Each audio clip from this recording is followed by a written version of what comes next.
वहीं पाकिस्तान के प्रधानमंत्री शहबाज शरीफ ने आखिरकार कबूल लिया कि ब्रह्मोस मिसाइल ने कैसे पाकिस्तान के सैन्य ठिकानों को ध्वस्त किया। लेकिन इस खबर को देखकर शहबाज और उनकी फील्ड मार्शल ब्रिगेड के होश फाख्ता हो जाएंगे, क्योंकि भारत ब्रह्मोस मिसाइल सिस्टम को और बेहतर बनाने की योजना के साथ S-400 की बाकी खेप भी कुछ महीनों में हासिल करने वाला है।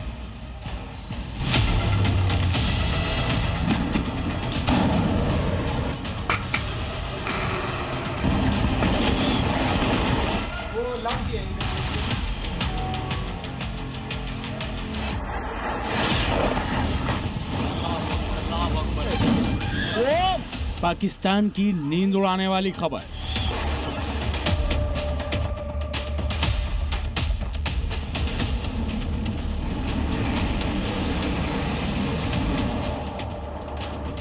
पाकिस्तान के हर हमले को नाकाम करने वाले भारत के एयर डिफेंस सिस्टम S-400 की ताकत दोगुनी होने वाली है।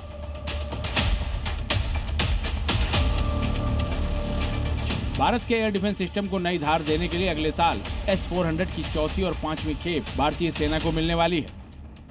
मतलब साफ है, इस एक्सक्लूसिव खबर के पता लगते ही पाकिस्तान की रातों की नींद हवा हो गई। मुनीर की आर्मी के हौसले पस्त होने लगे, क्योंकि फरवरी 2026 तक चौथा और अगस्त 2026 तक पांचवा और अंतिम S-400 air defence system Bharat को मिल जाएगा। ये डिलीवरी भारत की multi layer air defence system को और ज्यादा प्रभावी बनाएगी, जो किसी भी संभावित हवाई खतरे का समय रहते जवाब देने की ताकत रखती है। भारत और रूस के बीच अक्टूबर 2018 में करीब $5.43 अरब की लागत से 5 S-400 सिस्टम के लिए समझौता हुआ था। अब तक 3 यूनिट्स भारत को मिल चुकी हैं, जिसकी ताकत ऑपरेशन सिंदूर में पाकिस्तान और दुनिया देख चुकी है। कहना गलत न होगा कि S-400 की तैनाती भारत के एयर डिफेंस सिस्टम में रणनीतिक परिवर्तन लाई है। S-400 400 किलोमीटर की दूरी तक आने वाले दुश्मन के लड़ाकू विमान, ड्रोन, क्रूज और बैलिस्टिक मिसाइलों को पहचान कर उन्हें मार गिराने की ताकत रखता है। ऑपरेशन सिंदूर के दौरान S-400 ने न सिर्फ भारत की वायु सीमाओं की रक्षा की, बल्कि ये भी साबित किया कि S-400 किसी भी हालात से निपटने के लिए कितनी भरोसेमंद है। पांचों S-400 यूनिट्स की तैनाती पूरी होने के बाद भारत का एयर डिफेंस सिस्टम न सिर्फ अपने पड़ोसी देशों की तुलना में कहीं ज्यादा ताकतवर होगा, बल्कि ये चीन और पाकिस्तान दोनों ही मोर्चों पर रणनीतिक ताकत का प्रदर्शन करेगा। ब्रह्मोस के आगे चीन पाकिस्तान पस्त। भारतीय सेना ने 7 मई को ऑपरेशन सिंदूर लॉन्च किया। जवाबी कार्रवाई में भारत ने पाकिस्तान के अंदरूनी इलाकों में 11 एयरबेस पर हमला किया। इस दौरान पाकिस्तान का Chinese air defence system BrahMos मिसाइलों को रोकने में नाकाम साबित हुआ। जिस ब्रह्मोस मिसाइल ने भारत के सामने पाकिस्तान को घुटनों पर झुकने के लिए मजबूर कर दिया, उसके बारे में खबर है कि ब्रह्मोस को और ताकतवर बनाने के लिए इसमें 5 बड़े बदलाव करने की तैयारी की जा रही है।